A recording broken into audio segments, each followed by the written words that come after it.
श्रीमते रामानुजाय नमः। श्रीमते निगमान्तमहादेशिकाय नमः।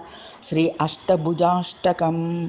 श्रीमान् वेङ्कटनाथार्यः कवितार्किककेसरी वेदान्ताचार्यवर्यो मे सन्निधत्तां सदा ह्यदि।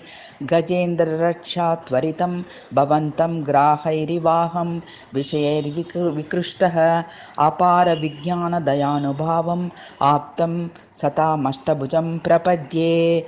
त्वदेकशेषो हमनात्मतन्त्रः त्वत्पादलिप्सां दिशता त्वयैव असत्समोऽप्यष्टभुजास्पदेश सत्तामिदा निपुलबिम्बितोऽस्मि।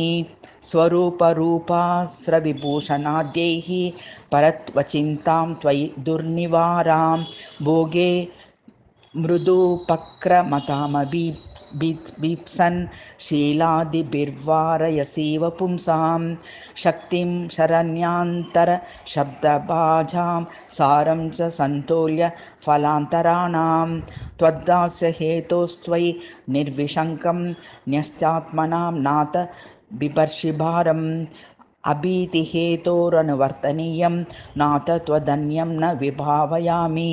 भयं कुतः स्यात् त्वयि सानुकम्पे रक्षा कुतः स्यात् त्वयि जातरोषे। त्वदेकतन्त्रं कमलासहाय स्वेनैव मां रक्षितुमर्हसि त्वं। त्वयि प्रवृत्ते मम किं प्रयासैः त्वय्यप्रवृत्ते मम किं प्रयासैः। समाधिभङ्गेष्वपि सम्पतत्सु शरण्यभूते त्वयि बद्धकक्ष्ये अपत्रपे सोडु मकिञ्चनोऽहं दूराधिरोहं पतनं च नाथ।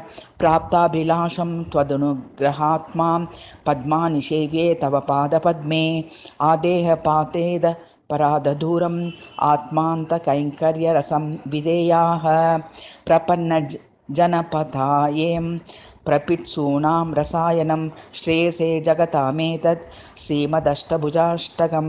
शरणागतसन्त्राणत् वराद्विगुणबाहुना हरिणा वेङ्कटेशीया स्तुतिः स्वीक्रियतामियम् इति श्री अष्टभुजाष्टकं समाप्तं। कवितार्किकसिंहाय कल्याणगुणशालिने श्रीमते वेङ्कटेशाय वेदान्तगुरवे नमः।